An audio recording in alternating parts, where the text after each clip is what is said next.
साहस की वर्दी। आईपीएस अंजलि। अंजलि का बचपन उत्तर प्रदेश के एक छोटे से गांव में बीता था। लोग कहते थे, लड़की है, शादी कर दो। पर अंजलि की आंखों में खाकी वर्दी का सपना था। सालों की मेहनत के बाद वह आईपीएस बनी और उनकी पहली पोस्टिंग एक ऐसे शहर में हुई जहां अपराध का बोलबाला था। वो निर्णायक शाम, शहर में एक बहुत बड़ा दंगा भड़कने की खबर आई। उपद्रवियों ने मुख्य बाजार को घेर लिया था और वहां सैकड़ों मासूम लोग फंसे थे। अंजलि के पास बैकअप आने में कम से कम 1 घंटा लगना था, लेकिन स्थिति ऐसी थी कि अगर अगले 30 मिनट में कुछ नहीं किया गया तो पूरा शहर जल जाता। वो 30 मिनट का संघर्ष अंजलि ने अपनी छोटी सी टीम के साथ मौके पर पहुंचने का फैसला किया। उन्होंने वायरलेस पर चिल्लाकर निर्देश देने के बजाय शांत रहकर अपने कांस्टेबल को प्रेरित किया। उन्होंने कहा, आज हम वर्दी के लिए नहीं, उन मानों के लिए लड़ेंगे जो अंदर फंसी हैं। 10-20 मिनट भीड़ बेकाबू हो रही थी। पत्थरबाजी शुरू हो गई। अंजलि की गाड़ी का शीशा टूट गया। उनके माथे पर चोट आई, लेकिन वह नीचे नहीं उतरी। उन्होंने लाउडस्पीकर उठाया और उपद्रवियों की आंखों में आंखें डालकर चेतावनी दी। उनकी निडरता देखकर भीड़ के पैर उखड़ने लगे। 30 मिनट जीत। अंजलि ने सूझबूझ से भीड़ के मुख्य सरगना को बीच सड़क से गिरफ्तार कर लिया। नेतृत्व खोते ही भीड़ बिखर गई। ठीक 30वें मिनट पर भारी पुलिस बल वहां पहुंच गया, लेकिन तब तक अंजलि स्थिति को काबू में कर चुकी थीं। कहानी का सार, अंजलि ने साबित कर दिया कि एक ऑफिसर की ताकत उसकी बंदूक में नहीं, बल्कि उसके धैर्य और त्वरित निर्णय लेने की क्षमता में होती है। उस रात शहर सोया, क्योंकि एक लड़की सरहद पर नहीं, बल्कि सड़क पर पहरा दे रही थी। वर्दी सिर्फ कपड़े का टुकड़ा नहीं, भरोसे की ढाल है।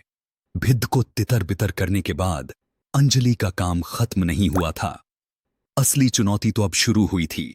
शहर में शांति व्यवस्था बनाए रखना और उस रात की कड़ी दहवाहट को मिटाना। अस्पताल का वो दृश्य, दंगे पर काबू पाने के बाद अंजलि सीधे जिला अस्पताल पहुंची। उनके माथे से अब भी खून बह रहा था, लेकिन उन्होंने पट्टी बंधवाने से पहले उन घायलों का हाल जाना जो उस हिंसा का शिकार हुए थे। वहां एक छोटी बच्ची अपनी मां को ढूंढ रही थी। अंजलि ने अपनी खून से सनी वर्दी की परवाह किए बिना उस बच्ची को गोद में उठाया और तब तक साथ रहीं जब तक उसकी मां नहीं मिल गई। व्यवस्था का दबाव। अगले कुछ घंटों में अंजलि के पास बड़े नेताओं और रसूखदार लोगों के फोन आने लगे। वे उस सरगना को छोड़ धरने का दबाव बना रहे थे जिसे अंजलि ने अपनी जान पर खेलकर पक डिडिधाना था। धमकी, मैडम आप नहीं हैं, नौकरी करना सीखिए वरना लाइन हाजिर हो जाएंगी। अंजलि का जवाब, सर मैं वर्दी पहनकर आई हूं, किसी की गुलामी की बेदियां नहीं। कानून अपना काम करेगा, चाहे सामने कोई भी हो। एक नया सवेरा। अंजलि ने तय किया कि वह सिर्फ लाठी के दम पर शांति नहीं लाएंगी। अगले कुछ दिनों तक उन्होंने मोहल्ला मीटिंग्स शुरू की। उन्होंने दोनों समुदायों के बुजुर्गों को एक साथ बिठाया। नौजवानों के लिए खेल प्रतियोगिताएं आयोजित करवाईं ताकि उनकी ऊर्जा सही दिशा में लगे।